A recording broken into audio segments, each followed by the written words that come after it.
Hello and good morning, Xbox Nation. Welcome to this week's episode of the Xbox Factor podcast. I am one of your co-hosts, MrBooMStickXL, and usually the Welsh gamer joins me on this adventure. Unfortunately, he had some family obligations that pulled him away from the show. Drew will be returning next week, but like a Superman flying out of the telephone booth to save the day, I reached out, sent up my signal flare, and so Shady responded in superhero-like actions. And here he is today to pick up the torch. So Shady, welcome, dude. I really appreciate you answering the call for today's show. It is never a problem, my man. I gotta say, I'm not sure how you knew I was awake. Middle of the night, I woke up. I was maybe up for 10 minutes when all of a sudden, like a Highlander, you sensed my presence. You sent out the call, and I couldn't wait, man. I love talking about games, and you got a great program here in the morning. Let's do this. Well, listen, before we go any further, as everyone knows, my wife and I will be joining the fight against breast cancer for the month of October. And within this month, on my channel, we'll be running 8 shows. One, which of course is the Xbox Factor podcast, and the other is Breakfast with Boom. And we have pledged that 50% of all super chat donations will be donated to a cause that will be posted in the chat by none other than UK Dazarus, moderator of the universe and savior and sheriff of all chat-related shenanigans. But before we get into gaming, I like to throw out some stats just so people are aware of what's going on in the world of breast cancer. About 1 in 8 U.S. women, which is about 12.4%, will develop invasive breast cancer over the course of her lifetime. In 2018, an estimated 266,000 new cases of invasive breast cancer are expected to be diagnosed in women in the U.S. And, I have to say this. Annual mammograms are extremely important. They can help detect 85 to 90% of all breast cancers even before you can feel a lump. And you know what? Please go for your yearly checkups and make sure that when you're there with your doctor, ask questions. Also, if you don't have medical insurance and are worried about the bill of a mammogram, there are plenty of options that offer it for absolutely free. So please, once again, go for your checkups. There are places that are willing to help you if you don't have insurance. And I will end it with that. I want to go right into the topics. I just want to say, Boom, that is a fantastic cause that you got going there. I'm a big fan of the topic myself. Let's keep them healthy and clean out there, boys. Donate to the cause. Well, I appreciate it. It's something that it hit close to home with my wife's mother last year when she passed away. It was unfortunately not just breast cancer. She had cancer in several places, but it started with breast cancer. And my dad passed away at the age of 45 from lymphoma. So cancer does run in both of our families. So I thought it was important, even though my channel is small, to help in any way we can. And of course, my incredible wife has decided to join me on this journey, and it makes it even better. But I want to go into the first topic, and it's a big one. And we may spend a significant amount of today's show on it because I think there is a lot to say. And I definitely want to hear what Shady has to say regarding Microsoft unveils Xbox Project xCloud. And, at E3 2018, Microsoft announced that it was working on a game streaming service. So this is not a big surprise to anyone. Users would be able to play their games no matter where they were. And this week, the company provided more details about Project xCloud. In a post from the official Microsoft blog, this is what they had to say. The future of gaming is a world where you are empowered to play your games you want with the people you want, whenever you want, and wherever you are. Project xCloud is about providing games gamers new choices in where and how they play their games. Will begin public trials in 2019. Project xCloud will have the capability to make game streaming possible on 4G networks and push out the outer limits on what's possible on the upcoming 5G networks. Shady, I have to immediately go to you on this. You and I, we constantly are on Twitter. You and I talk all the time. And it seemed like the gaming community as a whole freaked out about this, and I think it was absolutely ridiculous not to be excited about what is coming in the future. I want to hear what you have to say about the people losing their minds and saying that this particular move has officially devalued the Xbox platform and its brand. What do you think, dude? Well, you're right about people freaking out, but they definitely freaked out in two ways. You had the naysayers claiming the doom and gloom and that the sky was falling as always. And then we had the people that were legitimately excited because this is exciting news. I mean, to be able to play console quality games on virtually anything today with a screen and an internet connection is undeniably amazing. Does it maybe take away from the need to own Xbox console? Yes, for some it does. But it doesn't matter because they'll play games the way that they want to play games, not the way that Microsoft has wanted them to play games now, or the way that Sony wants them to play games now, let's say. And the people that are really upset, I tend to notice they skew on one side of the market share, if you will. They're all PlayStation guys. Yes. And I think it's because the future of gaming, not just Microsoft, but all gaming, is moving towards a model very similar to this, where you buy your product from whoever it is that you wish to, and you can play it wherever you want to. And right now, it's about console sales and has been for the better part of 30 years. And Sony is undeniably destroying the competition as far as console sales go. But console sales themselves, they don't tell the whole story either. How many PlayStation fans out there own more than one PlayStation 4 in their house? Yes. There is a PlayStation 4 in my house. I have 3 games on it. It's been literally played for about a month and a half since I've owned it. Is that a success that should be included in those metrics? I don't know about that. How many of them just don't get turned on? The Wii last generation sold way more consoles than both the 360 and the PS3. But there isn't a gamer out there outside of the Nintendo-only diehards that will even try to claim that Nintendo won last gen because they sold more units. We all know that's not what really matters. It's how many games are being sold and how many people are currently playing those games today. And when you open up that playing field to literally hundreds of millions of new players, you're going to have a way higher metric on your side of engagement, games sold, and what have you. Sony themselves have said that they want to move towards that metric because it's the way of the future. Yep. Not about how many pieces of plastic are being sold, but how many games are being sold and currently played as well. I think this is a brilliant move myself, and I don't understand, other than just pure fanboyism, how there could be anyone saying that it's a bad thing.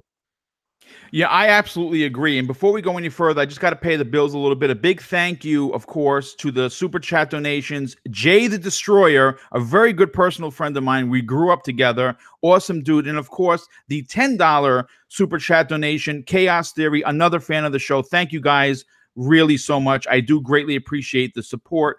But I want to talk about this for a second. According to the article that dropped this, information, developers of more than 3,000 games that are available on the Xbox One today will be able to deploy and dramatically scale these games to all devices on the Project xCloud system.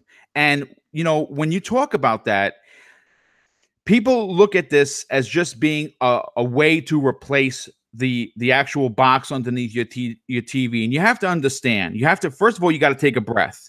Step back from the edge of madness, okay? Let BoomStick and Shady pull you to safety. Because here's the thing. As great as what we're talking about is going to be, these small little devices are not going to be able to do what your $500 box, which is coming in the form of the Xbox Scarlet, okay? Remember that. Phil Spencer said it publicly. They're not looking to replace your traditional box underneath the TV. They're just looking to give people options. That box that I have, that you have, that most people that are tuning in today have, the Xbox One X, it's capable of producing 4K and 4K and HDR graphics. You're not going to be able to do that with this small device. It might run in 1080p, but you have to understand this is just options, a very inexpensive option, by the way, because there are a lot of casual gamers. Some people, most people, think gaming is an expensive hobby, and guess what, folks? It is an expensive hobby, and some people have family situations where they can't go and buy a $500 box for their living room or for wherever they're going to play their games. $60 device will now open the door for gaming for them. And I don't honestly, I want to get your opinion on this. Shady, do you think that they care whether or not they're playing in 4K or 1080p on a box that's going to be the size of a deck of cards? No, not at all. Generally, when you're looking at phone screens, tablet screens that aren't 4K anyways, they look really good just because everything is condensed. Take the Switch as an example. It looks much better when you're playing in the handheld mode than when you're blowing it up under your giant 65-inch 4K playing Mario. That's when it really highlights the graphical ineptitude of that system is playing as a console. But in the handheld mode, the screen is so small, everything is so condensed and tight, the games look fantastic.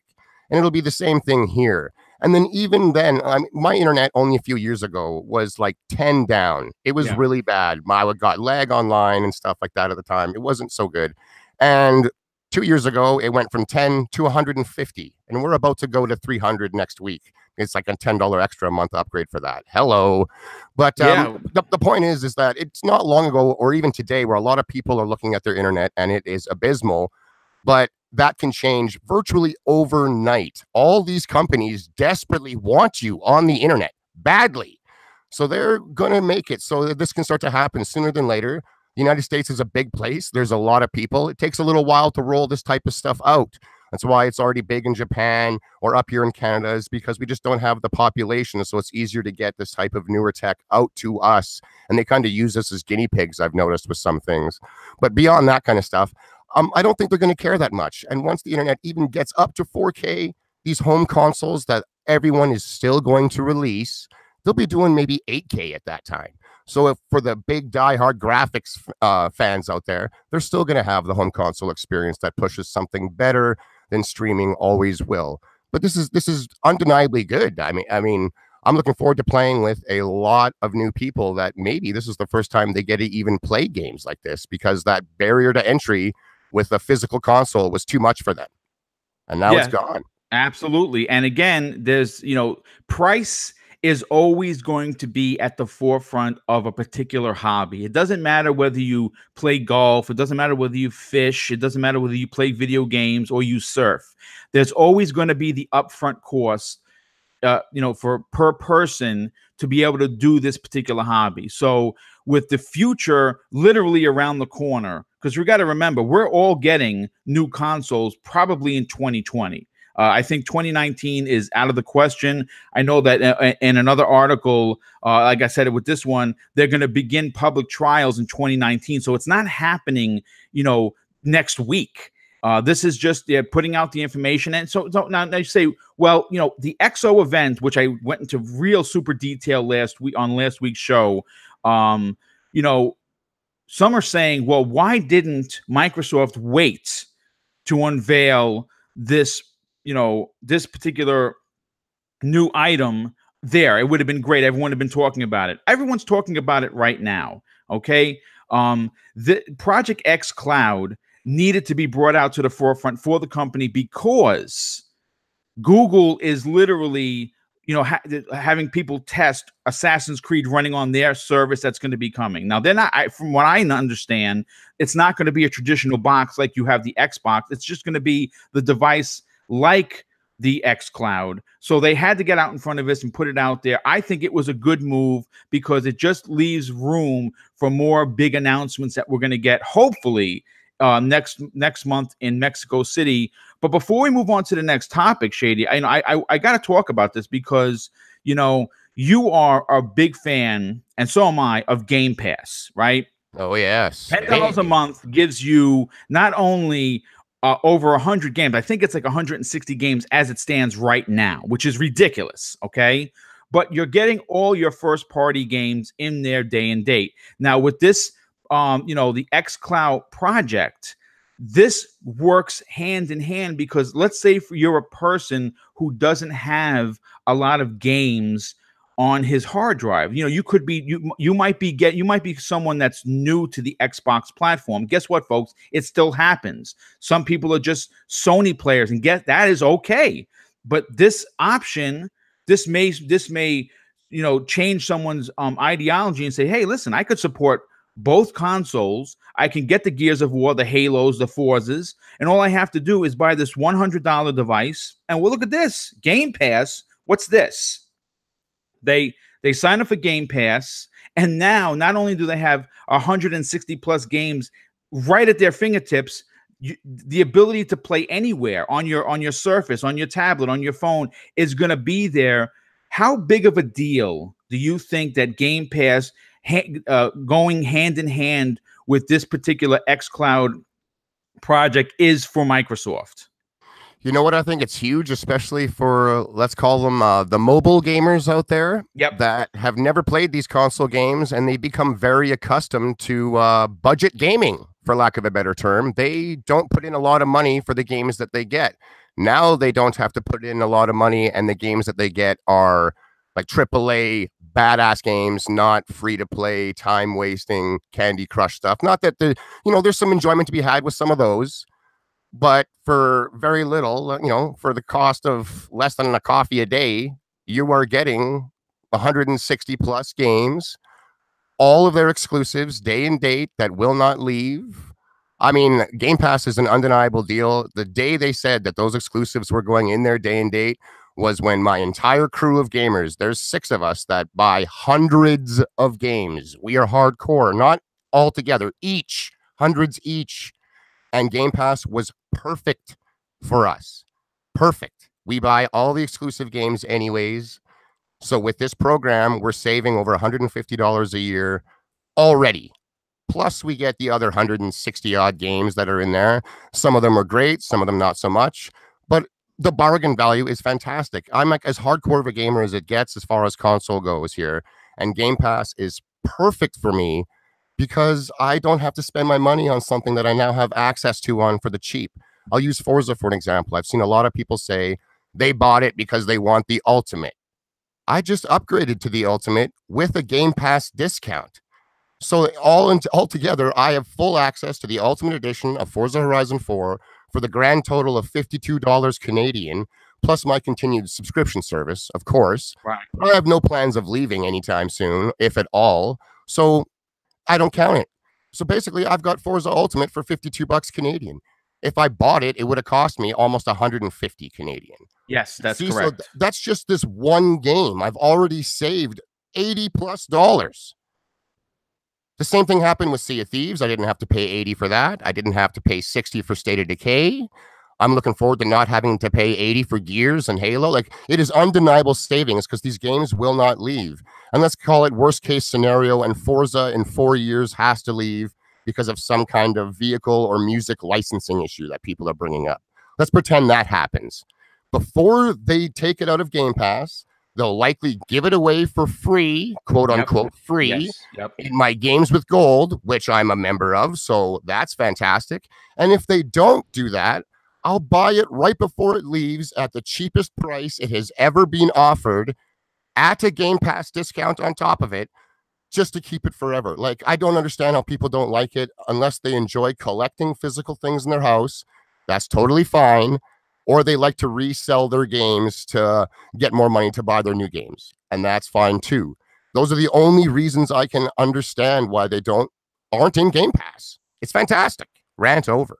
No, listen, that was a great rant. And you know what? You're at this point, you're literally, you and I are both commercials for Game Pass, because as it stands, I have 737 games on my 2 hard drives for the Xbox One X, and even with someone who buys as many games as I do, I still take advantage of Game Pass because a lot of the titles that go in there, though they may be smaller, I may not have purchased.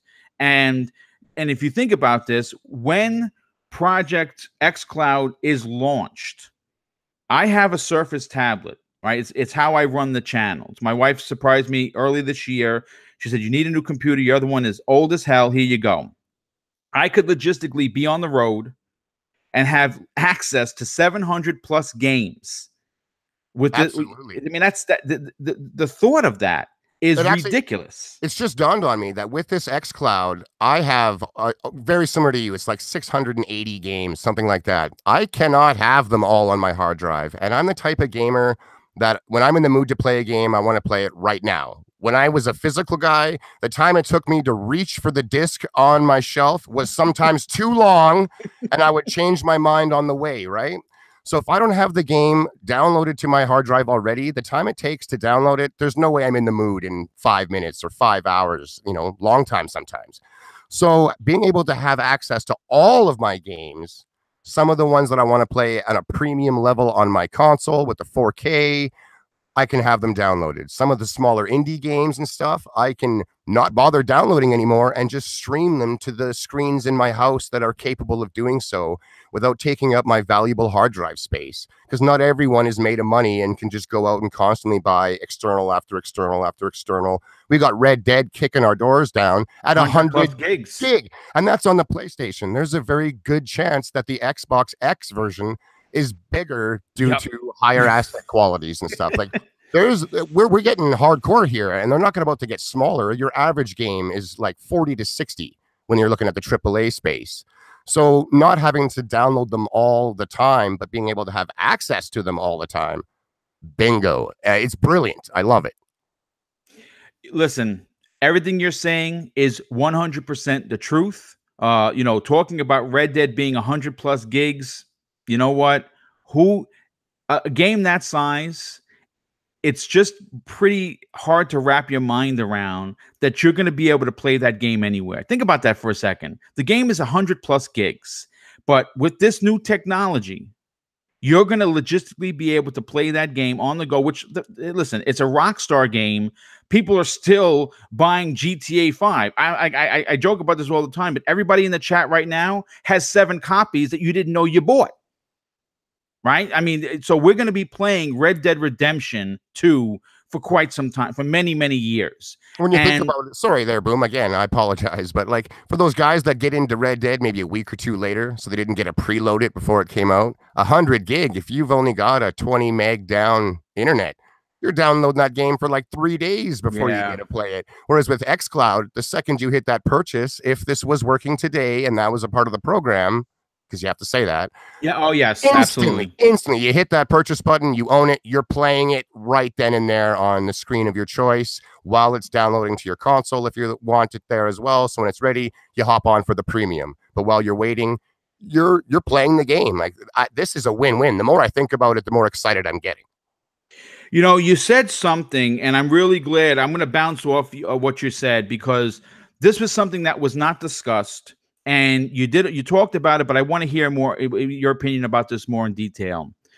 In order for a game to be added to the pool, if you will, for this Project X Play, right? The xCloud rather.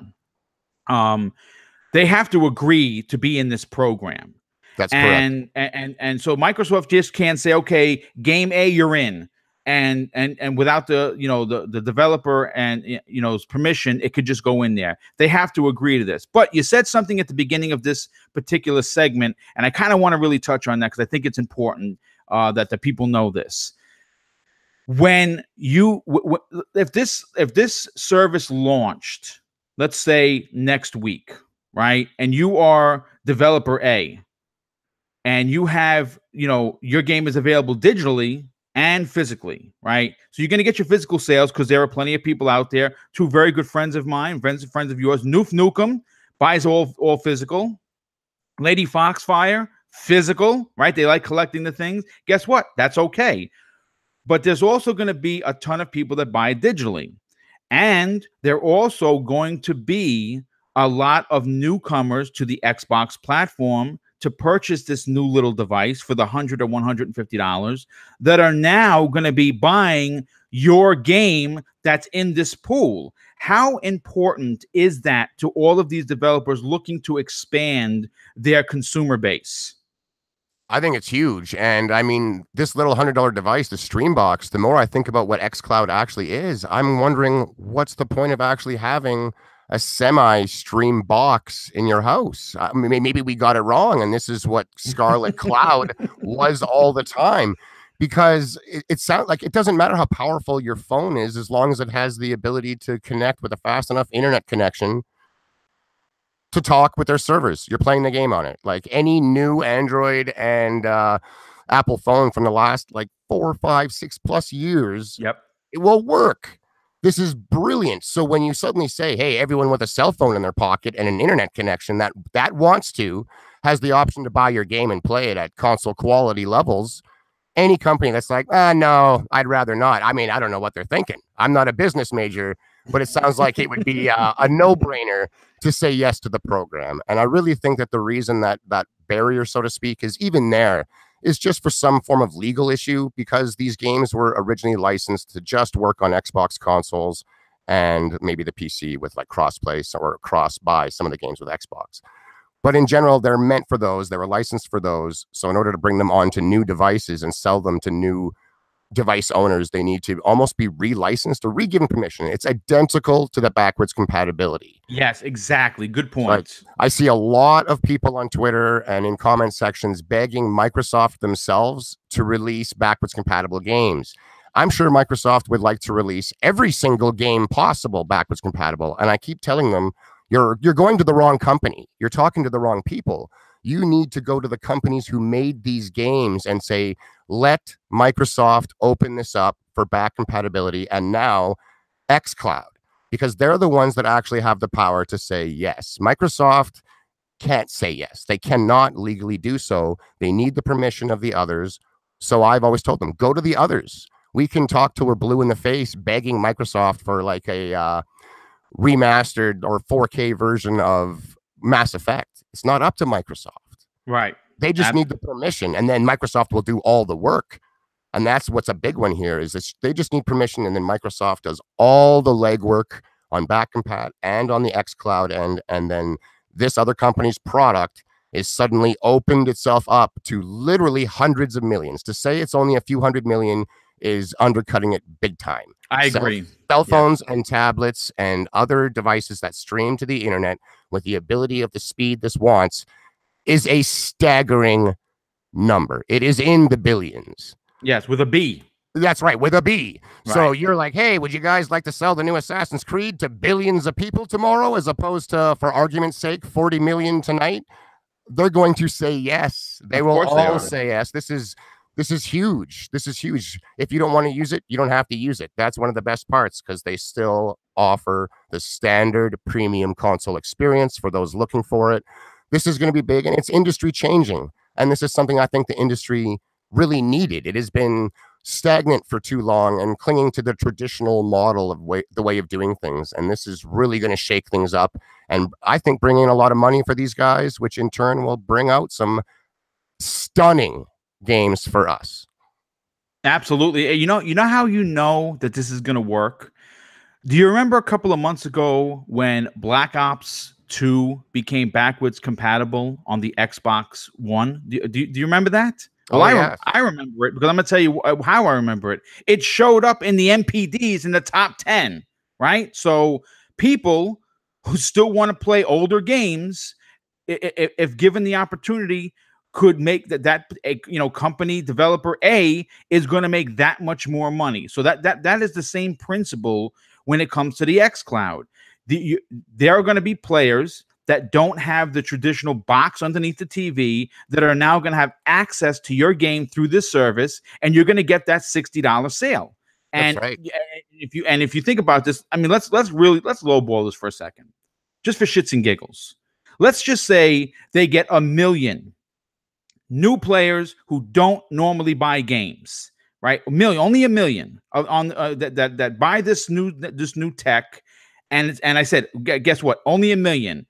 Well, when you times that by 60, that comes to the roundabout figure of $60 million more that they made on game A than they would have gotten by just selling it traditionally to the the digitally on that box or physically from the mom and pop store. $60 million on just a million players. So to say that these companies have the potential to make so much more money. If I was a developer, I would be like, where do I sign the dotted line right now? I want to get on board. Before it even launches, I want in on the ground floor. Well, when I say more money, I almost mean like exponential. We might start to see game sale numbers that you never thought you would see. Yes. Say like when Grand Theft Auto 6 comes out and it is full on compatible with these streaming systems all across the board. Google, if PlayStation comes out with one over there as well, Xbox, maybe Amazon's in there. If it's doing all this and available to anybody out there with a cell phone, tablet, or whatnot that has basically a 10 to 20 meg internet, depending on the company you're with.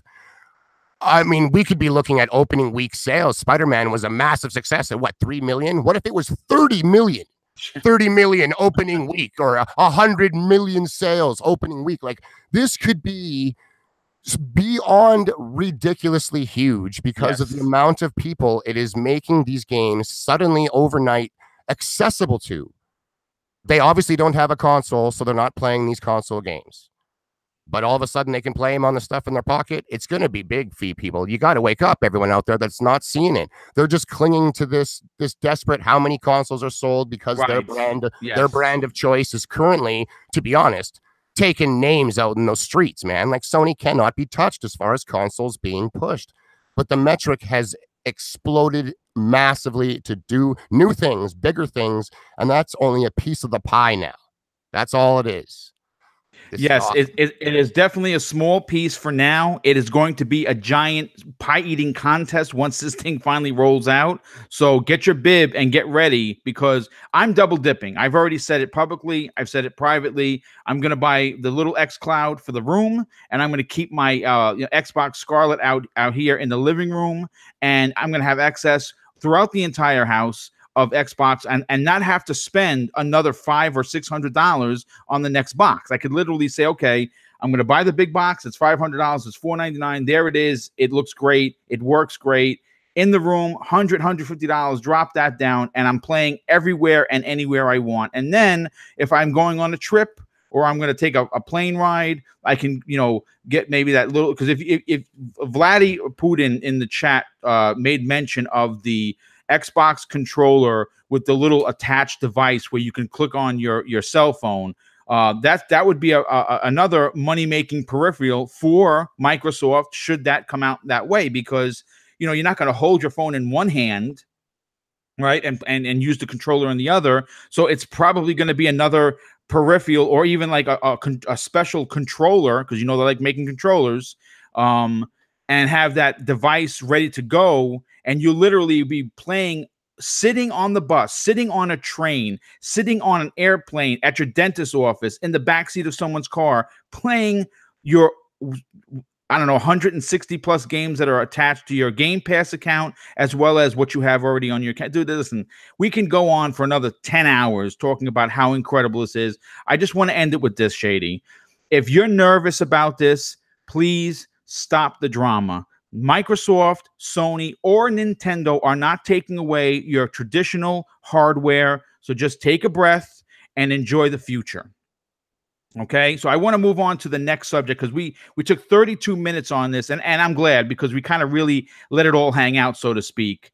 In a story that I pulled from Kotaku yesterday, a source close to the website has stated Microsoft has purchased Obsidian Entertainment, and we're just waiting on the official announcement. Apparently, Microsoft is finalizing a deal to acquire the independent development studio Obsidian Entertainment, according to 3 people briefed on the negotiations. We don't know if the ink on the paper is dry yet, but plenty of major acquisition deals have fallen apart in the final hours, so we won't know anything until literally Microsoft says, hey, we bought them. But I'm going to say this. In late 2017, Obsidian announced that it was developing a new RPG that would be published by Private Division, and that is a small label of the 2K Games division. And the thing is this: Microsoft, as a platform, obviously has been on a spending spree, to say the least, when it comes to beefing up their first party. We've talked about it. Shady, you've talked about it on RDX. I've talked about it on Crossfire. I've talked about it on Breakfast with Boom. They needed to do some work in regards to first party. It's the one part of the platform that has failed in this generation. So if you remember, very, very early last month, there was a letter, some documents that there was an intent to purchase Obsidian Games. That particular document got leaked. Now, no one responded on there because none of these big companies are going to say, yeah, that leak is real. They kind of just went numb on the situation. But gamers like us who are excited to see what Microsoft is going to be doing in the future took the ball and ran. I definitely was one of them. I have to ask you this. First and foremost, this is kind of like a loaded question, Shady. First, how Obsidian Entertainment are fantastic RPG makers, right? They worked on The Stick of Truth, which was an incredible game. Obviously, if you're a South Park fan, for me, it was a home run. I enjoyed it so much that not only did I beat it on the 360, I rebought it for the Xbox One HD version, and I beat it again. So they know what they're doing when it comes to RPGs. They worked out on the very, very famous Fallout New Vegas, which again, I put 300 hours into that game, loved every minute of it. The thought of this company being a first party just makes me smile like a Cheshire cat. But I want your opinion on this. How big and important would this be for the platform if in fact this is true? I think it would be undeniably huge. Obsidian, as you said, has a pretty storied history with some people's favorite games from the past being Knights of the Old Republic 2, Fallout New Vegas. I've heard a lot of talk, both good and bad, about Alpha Protocol, but the people that are into that game love that game. So there's that.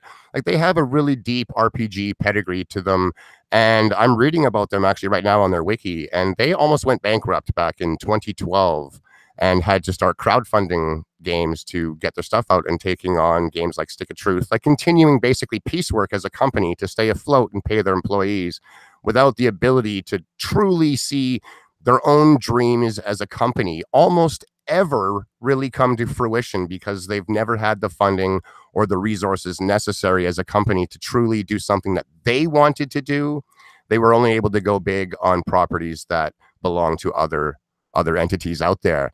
So by being picked up by Microsoft, I get a very similar vibe as I did with Ninja Theory, that this is a company that is been creatively starved, so to speak, and they just can't wait to flex their muscle, get their artists in there, get everything they can and pour their heart and soul into their next game, because they're no longer having to worry about a week-to-week paycheck for all their employees, and maybe even where the game after this one is going to come from. It's all just make what you want, make your dreams come true. We got you covered. We're Microsoft. And I think it's going to pay off big time. Of course, it's a little bit long run because these are new acquisitions and games aren't made overnight. But when these games start coming, it is going to be unbelievably awesome. And not because they're exclusive. For me, especially, they're going to be great because they're going to be able to make the games they finally wanted to make as companies. And that is so liberating for the artists out there to be able to do that and not have to draw what they're told or make what they're told. It's a good thing all around. Obsidian is a very good pickup, and I think that they are starving to prove themselves. Well, they're currently working on an unannounced RPG, right? So you got to think about this for a second. They're doing this themselves. This is obviously going to be a new IP, right? It's something that they've created from scratch. It's not a licensed IP, which is what they're used to doing. And if Microsoft swings in and takes this company and says, okay, we're going to buy you. You have the power and the money of the Microsoft Corporation behind you. Let's get this done. That could be the next title that's launched under the first party brand, and it is and it could be potentially used. It's a new IP. It's Obsidian Entertainment making it. We know that they could do RPGs, and this would be big in a way where, let's say, XO18, Phil Spencer, who's going to be there, comes out on stage, makes the announcement that yes, Obsidian Entertainment is now a Microsoft first party, and shows a trail to a game that could potentially launch in early 2019. That is a big deal. Now, I just want to kind of read a few excerpts from the article. When they were interviewing and they reached out to both Microsoft and Obsidian, this is what both of them had to say. The Microsoft representative, who goes unnamed, says, "We do not comment on rumors or speculation. At this particular time, we have nothing to, put out there." And then this particular excerpt came from Obsidian. That says, "Unfortunately, we don't comment on rumors or speculation other than to say that the Rumors album by Fleetwood Mac is still holding up to this day." Now that's funny. And by the way, that is a fantastic album if you're a Fleetwood Mac fan. But we are talking about gaming now. Here's the second question I have for you is, with Obsidian possibly having a new IP in the works, Microsoft swings in, they buy them. This now becomes first party, right? That's maybe part of the deal. How big is it, in your opinion, for Microsoft to start having titles pop out as first party exclusives for the companies that they've purchased so far? Now, we know that Ninja Theory was the closest one to having a game done. They apparently, based on sources that I've read and that I've talked to, they were already hard at work at the next title, right? So that's going to be coming out as an Xbox exclusive. That's a big deal. But now, with the information of Obsidian Entertainment, they're apparently been working on this new unannounced IP for over a year. This could hit late 2019, early 2020. How important of getting these games out do you think it is, Shady? More games is always good, but I want them to be ready. I don't want any of these guys to feel rushed and that we're feeling starved out here. Everyone's drowning in holiday games right now. We can't give these beauties the justice they deserve. It's too much. So I'm willing to wait, but it is important to get these games out. And I got to say, with all this xCloud talk and stuff, man, we're going to have to maybe rebrand the term Xbox exclusive to just exclusively not on PlayStation and Nintendo, from what we hear so far. It sounds like it's going to work on everything else but those two systems. And if one of the two is going to work with Xbox, I'm thinking it'd be Nintendo first, not Sony. So exclusively not on Sony games.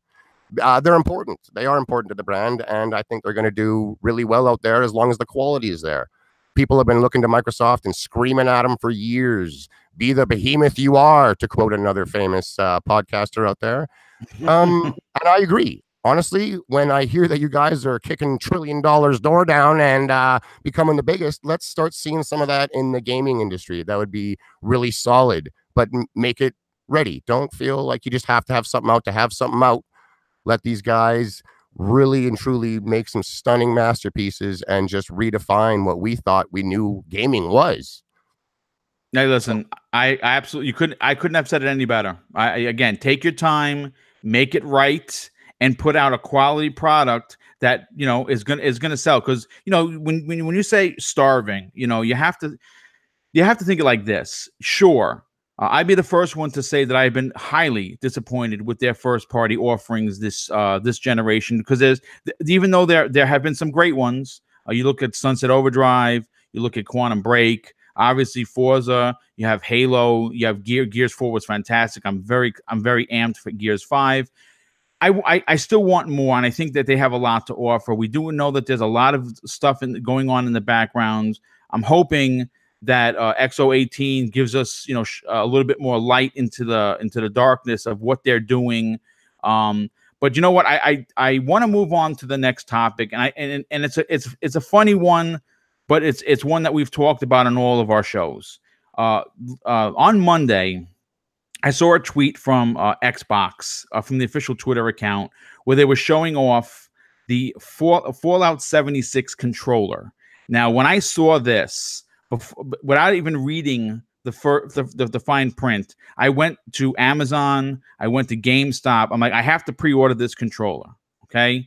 Unfortunately, I kept looking. I'm like, wait a second. They're showing the controller. Why can't I pre-order it? And it turns out that it's another official contest by Microsoft to win the one controller. And, you know, each and every month, Xbox gamers are treated to another wacky color design controller that either Aaron Greenberg or Xbox.com is tweeting about. And truthfully, I understand that peripherals are a big business. I get it. But with that said, why do we need all of these wacky designs when Design Labs exists? Why not more custom controllers? You know, especially with the companies that Microsoft has marketing deals with. I mean, let me ask you, Shady, and I want to ask the chat, and give me a 1 if you agree, give me a 2 if you don't, okay? Would you go out and buy a Fallout 76 custom controller? Or how about a Devil May Cry 5 custom controller? Or even better, how about a Forza Horizon 4 custom controller? Hey, listen, Xbox marketing team, I'm here all day and my DM is open. So if you're looking to add someone to the staff, I'm ready to go. I can drop my resume in 2 shakes of a stick. Shady, let me ask you. We talk about custom consoles that they sell. Sony, masters of the marketing of this generation, literally one of my favorite marketing teams. Whoever they hired, give them a raise because they basically hand delivered this generation to you. They come out with a custom console. It sells millions upon millions upon millions. Microsoft, not so much, but we're talking about not a lot of money to produce controllers. Now you want to talk about a few controls that they've released. Look at the Sea of Thieves. You can't find it anywhere. Guess what? It's $200 on eBay. The Gears of War controller, either one of them, whether it would be the regular one or the Elite controller, hundreds of dollars. Look at the Titanfall one. I happen to have that in my collection. I don't even use it because I'm afraid that it's going to wear out. And that was fantastic. How important do you think it is for Microsoft to, give the fans what they want? If they want to sell more controllers, I hear them. But why not do marketing deals where you're going to have a game come out and someone's going to want to buy that controller? Shady, why don't they understand this? I think it's a little bit of I'm going to put my corporate hat on here before I start speaking, just so we're clear. I think it's a bit of a tough situation. If you want, how many controllers do you make? How many Fallout controllers do you manufacture and ship out to stores and have them sit there?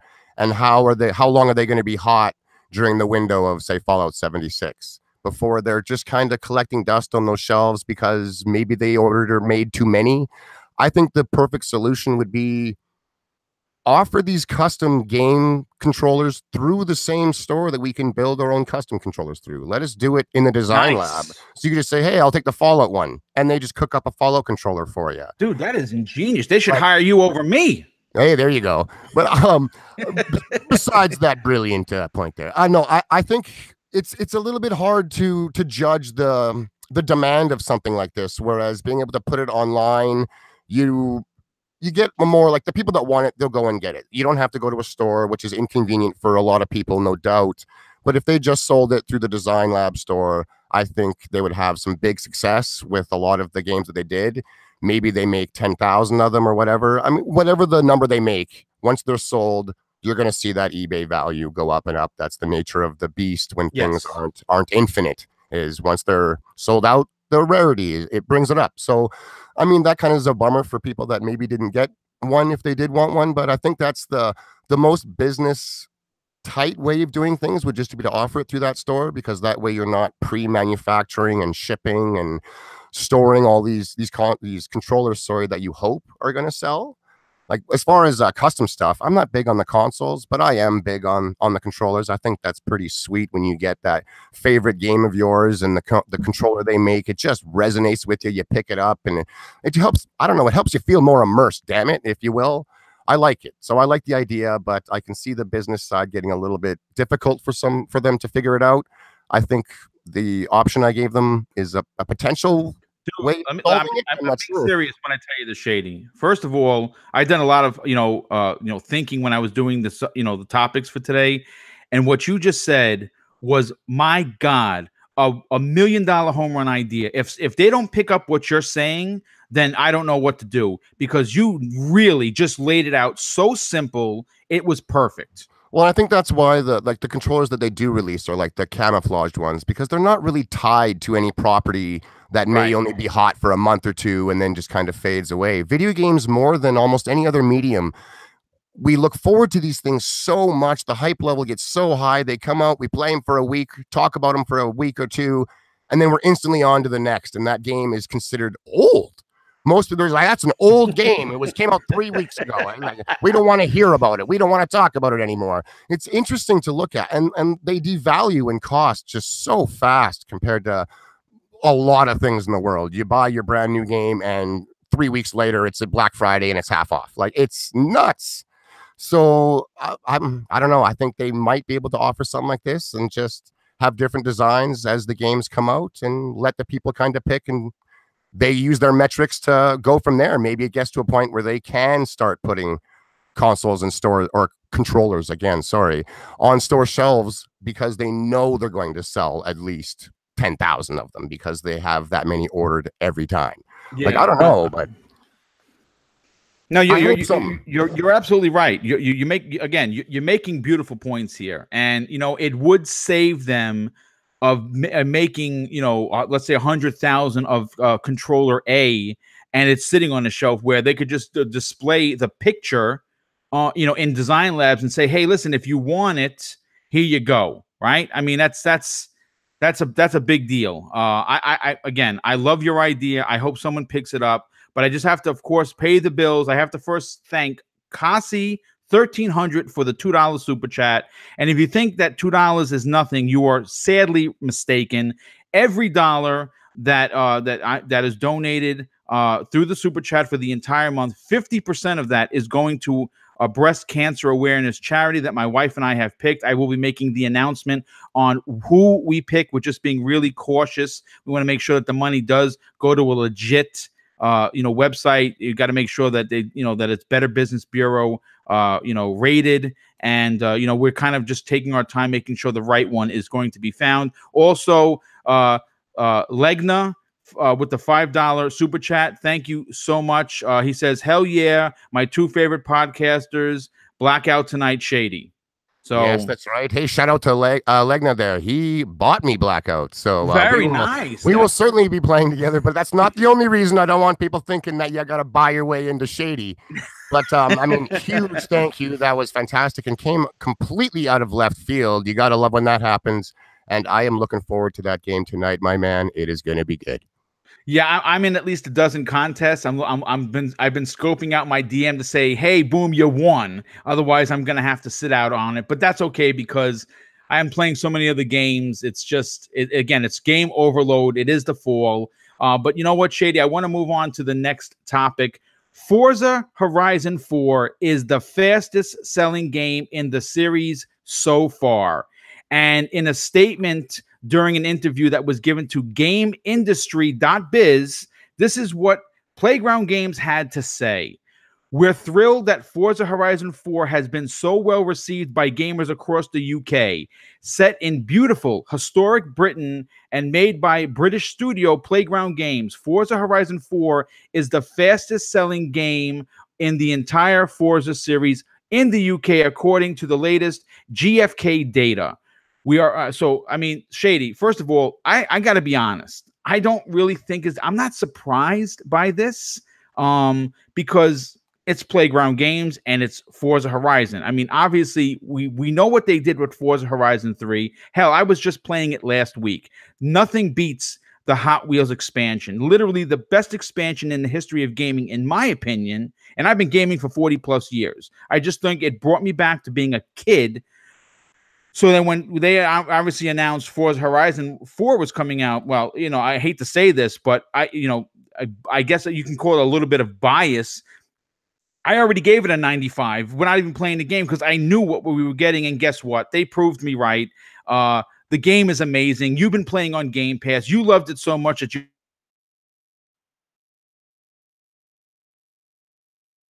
You cut out for me, Boom.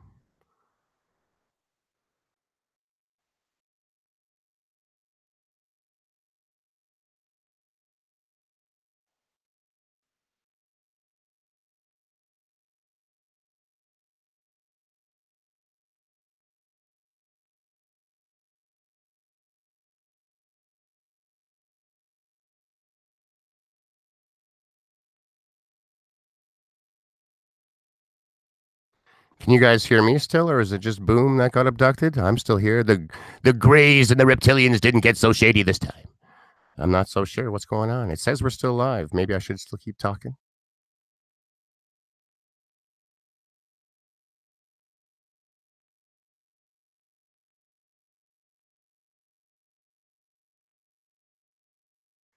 All right. Well, apparently the people can hear me. That's interesting. I'm not sure what happened to Boom. He may have been ganked. And because of the whole thing, I forgot exactly what he was talking about. I could keep going on about xCloud. Should I talk about xCloud some more?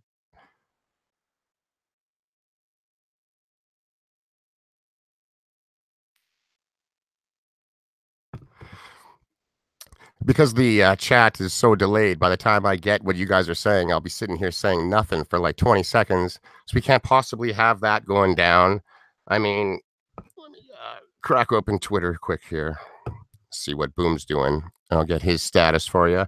But I mean, until then, no, you know what, guys? I'm going to have to cut it right here, and I'll be in touch with Boom, and we'll get back up.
Are we back?